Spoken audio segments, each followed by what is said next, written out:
Good afternoon. We've gone very formal. Good afternoon. Can you tell me your name? It's Jo Giles. How long had you been at Generate?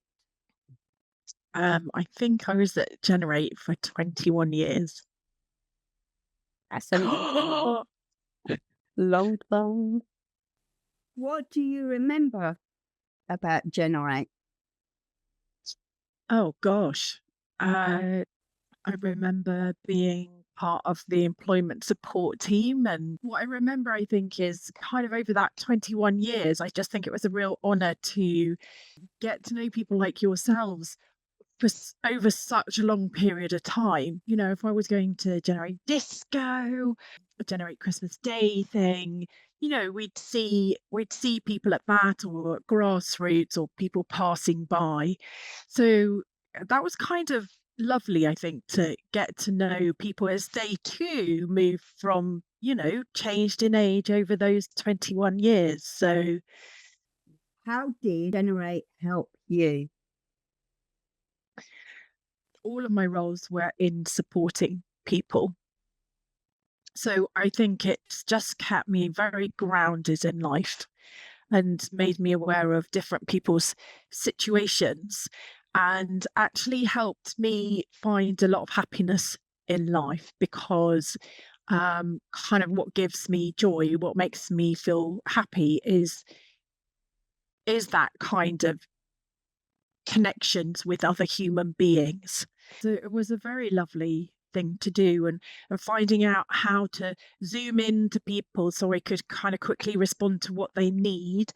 Obviously that was helpful to me in my job, but actually it's really helpful to me, with how I relate to people in my family and my friends. And I went on to do some end of life doula work, and that was really important.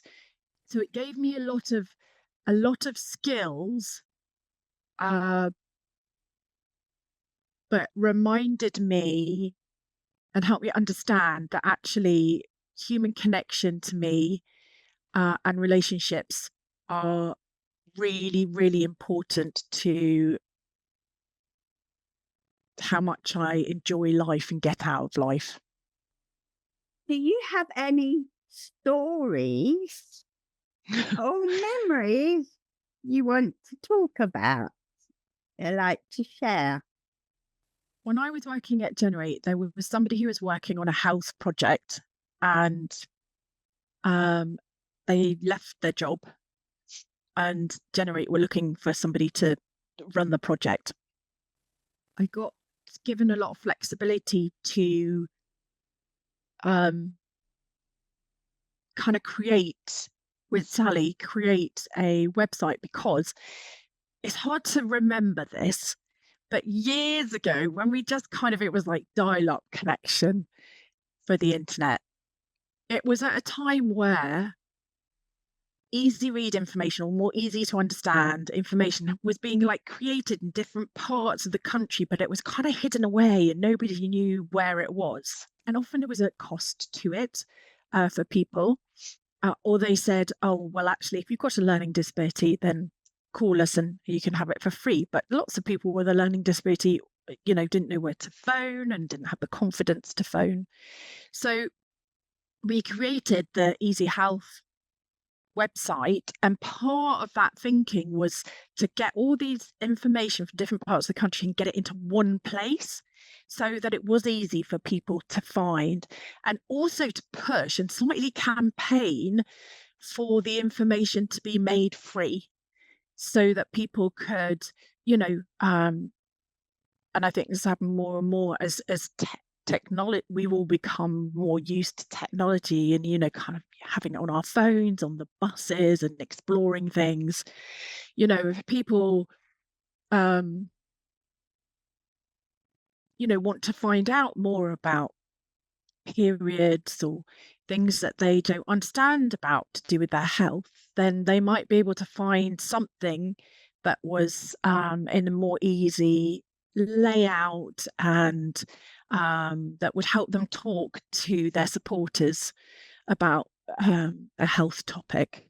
And I'm really proud, really, really proud that we created something that ended up being used. I mean, but it was used by loads of people across the country. You know, a lot of people with a learning disability, but also a lot of health workers, a lot of support workers, managers, families, in a way that could really work well for them, but was also free. I think that was something to be really, really, really proud of. And we did this really lovely launch of it at the Tate Modern, where we got a lovely mum to come and chat with us about a terrible experience she had because um, her daughter hadn't been treated in the right way and had died. Um, so all those things are very powerful, and they're very moving, I think. If you can make a difference for people and make life a little bit easier, that's a really a thing to be proud of, I think.